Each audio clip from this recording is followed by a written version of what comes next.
Well, you got to start with the team. And like I said, I've never had a team that had more of a love for one another. You talk about a family. They were a family. Waller? Cleveland. Cleveland draft, Austin Carr. Going through all the ups and downs, and because that first year we only won 23 games, I had never experienced that before.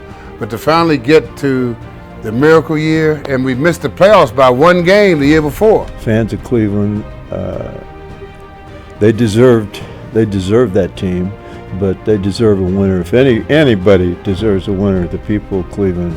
They've been great fans, and I've coached in just about every city in the country, and it always comes back to Cleveland.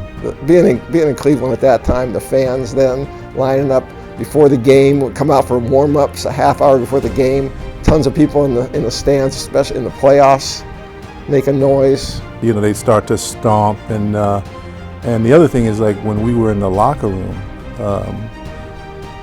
we'd go out on the floor to shoot or whatever, and then it would be a certain time when they let the fans in, and we could hear people's, the foot shuffle to get to the seats and all of that. So it was kind of new. A lot of that was new to us, and it was new to most crowds in the NBA. And just to see the way the community kind of galvanized and formed around us, it was a great feeling. Many of the teams that I've been on, there's a drive to succeed. You know, that's the whole point of being involved with sports is to win, and to somehow get to the next level, get to that ultimate goal of winning a championship. And I think with that team, it was there.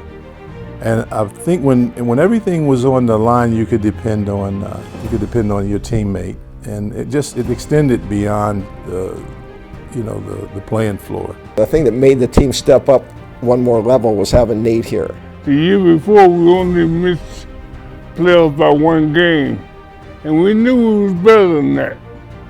And we started off badly, and then we got Nate. That kind of rectified the ship because we didn't have a leader. We was on the West Coast trip, and we were playing. Nate Thurman was with us. I think he had just came on with us. And we was getting beat to death up in Phoenix at halftime. And Nate came in and he said, "Man, you guys don't even know how good y'all are."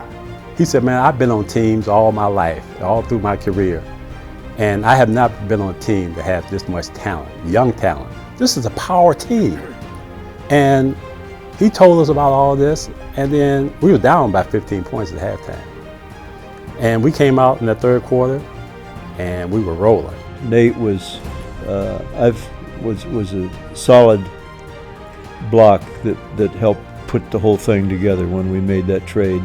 And people ask about what kind of player Nate Thurman was, and I say he's the only guy, in my opinion, that I ever saw guard Jabbar one-on-one and handle him. There weren't any egos out there. We never had a superstar, but we had 7 guys average double figures between 10 and 15 points a game.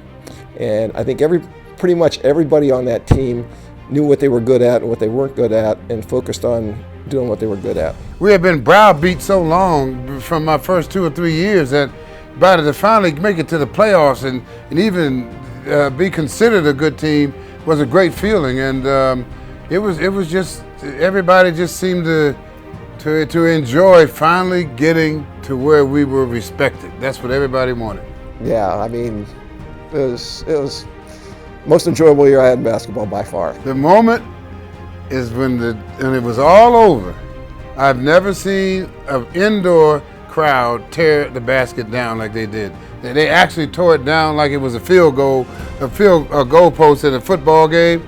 I've never seen that before, and it was just sitting there. And the only other thing was, it was chaos. It was control, energy. I mean, you didn't have to worry about fights and anything like that. People were just happy. And that was one of the best feelings I've ever been around. The fans was just, they were just so excited that it was unbelievable. But one thing for sure, we never felt as though we were in trouble, in danger, meaning our fans was going to do something, because they were just embracing us and was just so happy to be a part of a opportunity to go to the Eastern Championship, because this was just I think it's 5 or 6 years from the inception of the team in 70 to 76, and here you are within that span of time having the opportunity to be in the Eastern Conference Championship, which would have propelled us into the championship series.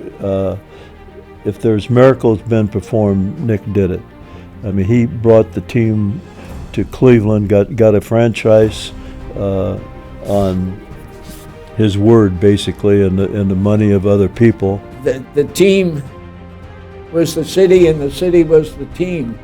And any shortcut didn't work because it wasn't a shortcut need. It was a major league need. Cleveland was the 8th largest city in America. And I had great love for it. And we made it happen, that's all.